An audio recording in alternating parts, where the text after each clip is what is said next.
कभी कभी जब कोई पूछता है ना कि कैसी हो, तो दिल करता है कि सच कह दूं। थकी हुई हूँ, डरी हुई हूँ, सांस लेने की कोशिश कर रही हूँ, पर मैं कहती हूँ कि ठीक हूँ। क्योंकि अगर मैं समझाने लगती हूँ तो कोई समझता नहीं है, और अगर चुप रह जाती हूँ तो अपने अंदर के विचार ही खा जाते हैं। दिन भर सब चलता रहता है, काम, बातें, हंसी, लोगों की हंसी पर हंसना, होठों पर मुस्कान रखना, जैसे सब कुछ नॉर्मल है। पर अंदर एक अदृश्य जंग चलती रहती है। दिल और दिमाग में एक टकराव रहता है, सब कुछ सही है और सब कुछ बर्बाद है के बीच। कोई वजह नहीं होती, फिर भी सीने में एक कसावट रहती है, सांसें छोटे होने लगती हैं, दिल धड़कता है जैसे कुछ होने वाला है, पर क्या पता नहीं। और उस वक्त जिंदगी बहुत छोटी लगने लगती है और डर बहुत बड़ा। रात में ही जब सब सो जाते हैं तो मैं अपने डर के साथ बैठती हूँ। घड़ी की टिक टिक से तेज मेरे ख्याल भागते हैं। कभी कोई पिछली गलती का रिग्रेट, कभी कोई आने वाले कल की फिक्र, और कभी पता नहीं क्या पर कुछ तो गलत है वाली बेचैनी। और इससे भागने के लिए मैं फोन खोलती हूँ, इंस्टाग्राम चलाती हूँ, और वहां पर देखती हूँ कि सब खुश है। कोई ट्रिप पर है, किसी की शादी हो रही है, कोई कपल पोस्ट डाल रहा है, कोई अपने सक्सेस पोस्ट डाल रहा है। और फिर मैं बस यही सोचती हूँ, क्या मैं ही ऐसी हूँ क्या, जो इस भीड़ में भी घुट रही हूँ। अब इस पर लोग कहते हैं कि ज्यादा मत सोचो, ओवरथिंक मत करो, पॉजिटिव सोचो। अरे पॉजिटिव सोचना कोई स्विच थोड़ी है कि बस फ्लिप किया और दिल में कामनेस आ गई।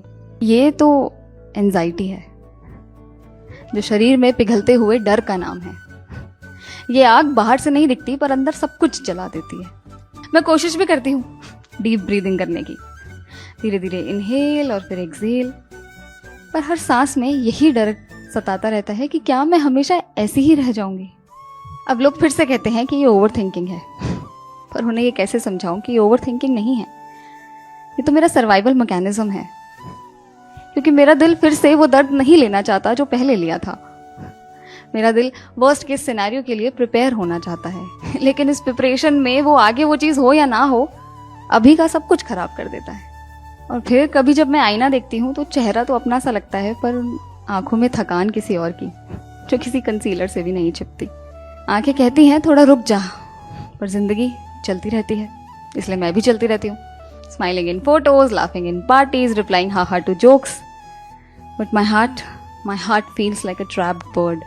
कभी कभी लगता है कि कोई पूछ ले कि तू कैसी है और मैं सच कह दूं, और कोई बस सुन ले, बिना जज करे, बिना सलाह दिए, बस सुन ले।